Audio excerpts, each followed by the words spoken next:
Have you noticed refunds feel impossible now? This isn't customer service getting worse. This is companies figuring out how to keep your money and make it your fault that they took it from you. And they're not doing it with a big, obvious no refund sign. That's too honest. They do it the modern way. They hide the refund path, break the steps, bury the rules, and let the system fail. Then they point at the fine print. They sure can take your money in one click. But they seem to really struggle if they're supposed to give it back. Sometimes they flat out won't, not unless you force it.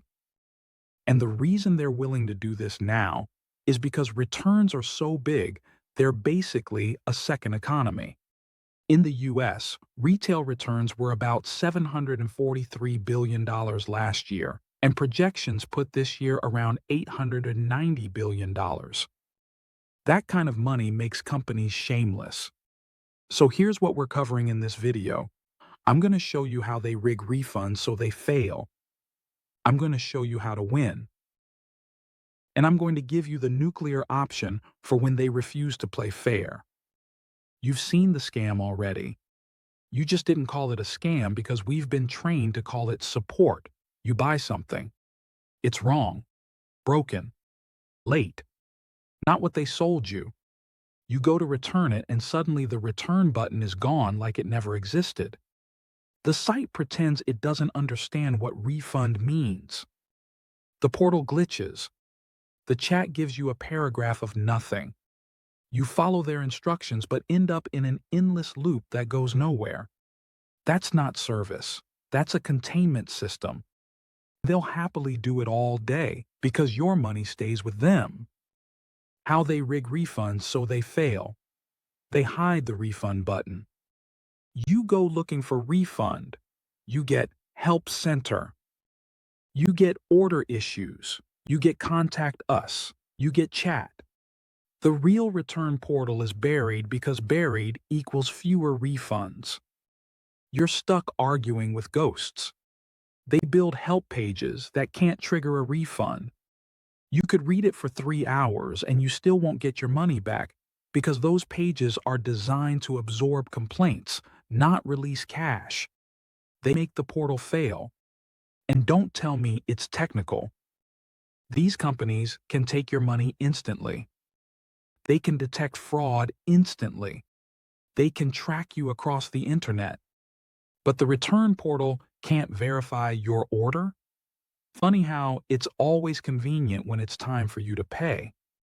That's captivity with a smiley face. That's the rig.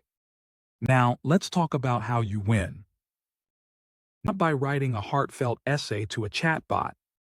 Not by arguing with someone who can't authorize anything. You win by doing the stuff that creates consequences. This is what you do. 1. Screenshot the trap.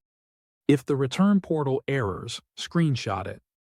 If the refund link is missing, screenshot that. If the policy page says one thing and support says another, screenshot both. Your goal is simple. Don't let them pretend you didn't do it right. 2. Use language that forces a response. Don't rant. Don't freestyle. Use words that map to real outcomes. Not as described. Defective. Wrong item received. Item never delivered. Keep it short, cold, and factual. 3. Find the money owner. Chat reps often can't do refunds. They can apologize and document. That's it. You want returns, billing, buyer protection, someone with an actual button that moves money. 4. If they block you, dispute it. Card disputes exist because merchants play games. If the item is defective, wrong, not delivered, not as described, or the return is being blocked, even though policy says you can return, dispute it with your card issuer. Provide the screenshots. Provide the timeline. Provide the policy. You want boring facts.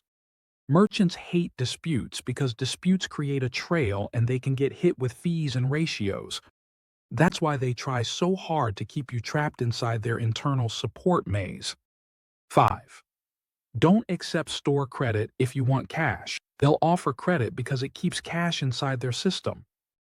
You repeat the same line like a psycho. Refund to the original payment method. 6. Set a deadline. I need this resolved by Friday. Now you've created an expectation of expediency. Now you've set the clock. Finally, the nuclear option.